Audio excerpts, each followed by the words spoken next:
দেখেন আমার প্রিয় ভাই বোনরা, উনি প্রথমে বিয়ে করতে চেয়েছে, আমি পারমিশন দিয়েছি। ওনার প্রেমিকা বলছে বিয়ে করবে ওনাকে, সেটাও পারমিশন দিয়েছি। দেন ওনাকে বিয়ের পারমিশন দিয়ে সে দিয়েছি। উনি আমার কোম্পানি, আমি তৈরি করাতে আমার কোম্পানিটাতে উনি টাকা রোজগার করে উনি কিভাবে আরো কি করছে, যাক 1 নম্বর 2 নম্বর এটা বাদ দেন। আমি তো যা চেয়েছে তা আমি ওনাকে দিয়ে দিয়েছি। শেষ পর্যন্ত উনি আমার বাচ্চাগুলা দিয়ে চেয়েছে, আমি বাচ্চাগুলাও দিয়ে দিয়েছি। এরপরও উনি মিথ্যা একটা ব্লেম আনা আমার প্রতি কোনো ওনার দরকার ছিল? উনি তো সব নিয়ে গেছে, বাচ্চাও নিয়ে গেছে। সো বাচ্চা তো ওনার সাথে, তো এরপরে তো উনি সুখে থাকার কথা। ভাই বোনরা বলেন, এরপরে তো উনি সুখে থাকার কথা।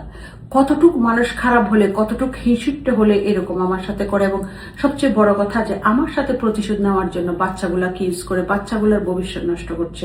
কতটা জঘন্য খারাপ বাবা। দেখেন উনি হুমায়ুন আমাদের মেয়ে যে ঠিকই বলেছিল যে পৃথিবীতে সব বাবা ভালো হয় না, কিছু খারাপ বাবাও আছে।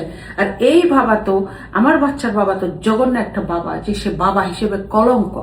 আপনারা আমাকে অনেকেই বলেন যে তার ছবি, তার বউ যে এত টেক্সট মেসেজ করছে, এগুলো করছে, সেগুলো আনেন না কেন? ভাই সাহেব, আনবো আমি সব কিছু একটা একটা করে আনবো। আমাকে যেহেতু এখানে নিয়ে এসেছে, দেখেন আমাকে সময় দেন, এবং একদিনে তো সব শেষ হয়ে যাচ্ছে না। আমি সব কিছু একদিন করে একটা একটা করে আনবো, ঠিক আছে?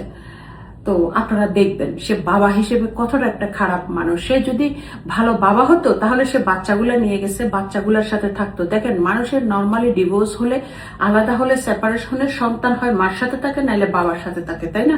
অথচ আমার বাচ্চা আমার কাছ থেকে হিংসে করে নিয়ে গেছে যেন আমি কষ্ট পাই, কিন্তু সে বাচ্চাগুলাকে লন্ডনে একটা বাসা বাড়াতে রেখে সে ওই বউয়ের সাথে গিয়ে বাংলাদেশে ফষ্টি করে থাকে, ওই ঘরের ছেলেদের সাথে। কত বড় খারাপ বাবা। দেখেন একটা 23 বছর, একটা 14 বছরের বাচ্চাকে মানে একটা বিপদের সম্মুখে ফেলে চলে গেছে।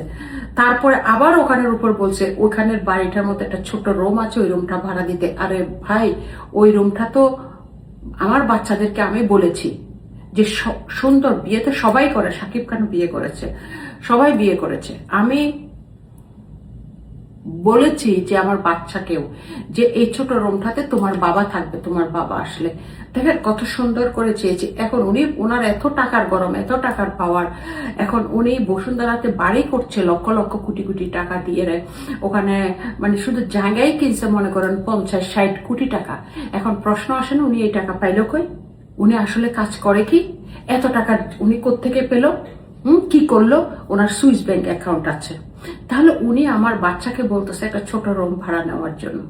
আমি তো ওনার কাছে কিছু চাইনি। আমি শুধু চাই উনি আমাকে ডিস্টার্ব না করুক, উনি আমার ত্রিসীমানায় না থাকুক, সেটাই। আমি কোনো কিছু চাই না। আমার বাচ্চাদের নিয়ে গেছে, আমার বাচ্চাদের খাওয়া দিক, পড়া দিক, থাকুক। আমার বাচ্চার ভরণ পোষণ দিচ্ছে, আমার বাচ্চার ভরণ পোষণ দিক, আমার বাচ্চাগুলোর টেনশন না দিক, আমার বাচ্চাগুলোকে শান্তি রাখুক, লেখাপড়া শিখাক, একটা চাকরি বাকরি ধরাই দিক, বিয়ে শাদী দিক। That's it. আমার আর কোনো কিছুর দরকার নেই। That's it. আমি তো কিছু চাই না।